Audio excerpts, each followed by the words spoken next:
안녕하세요. 성배드로병원 정형외과 전문의 손혁성입니다.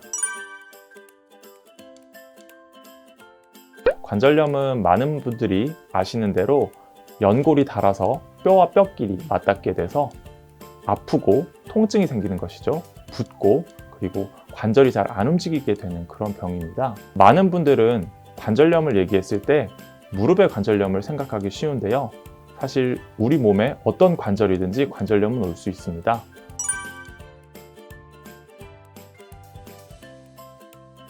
제가 오늘 말씀드릴 발목 관절염은 무릎의 관절염에 비해서 유병률은 10분의 1 정도로 굉장히 낮은데요. 하지만 발생하게 되면 굉장히 심각한 통증과 일상생활에 큰 장애를 초래하는 질병입니다.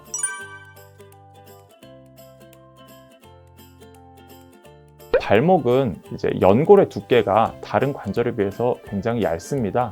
그렇기 때문에 외상에 비해서 굉장히 취약한데요.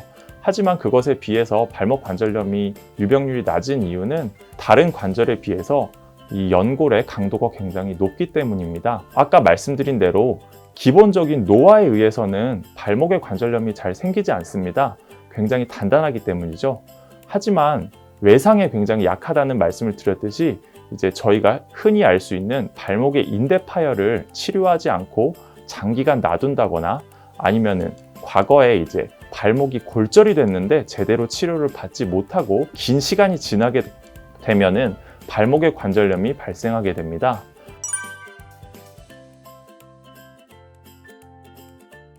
발목의 관절염은 진단은 당연히 이제 아프면은 이제 의심을 해봐야 되겠지만은 이제 통증이 발생했을 시에는 발목의 관절염이 어느 정도 심한 단계에 이제 이르렀다고 볼 수가 있겠습니다. 그렇기 때문에 이미 통증이 발생됐을 때 발목의 관절염을 진단받고 치료하기에는 조금 늦은 감이 없지 않아 있습니다. 따라서 발목의 관절염이 생길 수 있는 그런 여러 가지 상황을 미리 인지하고 그것을 미리 이제 병원에 가서 치료받는 것이 좋은 것이 되겠습니다.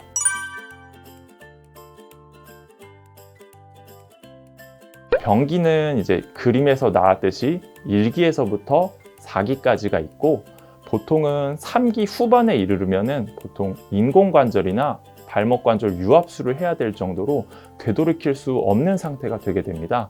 그래서 초기의 치료가 중요한데요. 1기의 경우 이렇게 심하지 않기 때문에 체중 관리 그리고 바른 자세를 하는 것, 물리치료, 약물치료만으로도 충분히 좋은 결과를 얻으실 수 있습니다.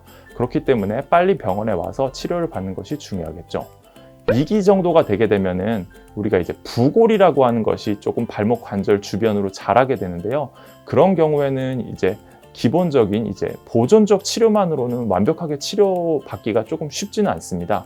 하지만 부골이 자라난 경우에도 증상이 없는 경우가 있기 때문에 그런 경우에는 당연히 수술을 하지 않고요. 하지만 부골 때문에 발목 관절염이 계속 심해지고 발목 관절의 움직임이 제한되는 경우는 관절 내시경을 통해서 아주 작은 절개만으로도 그것을 이제 부골을 깎아냄으로써 좋은 결과를 얻을 수 있습니다. 이보다 관절염이 조금 더 심해진다면은 이제 안측, 이제 내측부터 이제 계속 발목 관절염이 시작되게 되는데요. 발목 내측에만 관절염이 시작될 경우에는 이제 절골술이라고 해서 뼈의 정렬을 이제 맞추는 수술로서 이제 발목 관절염을 또 치료할 수 있습니다.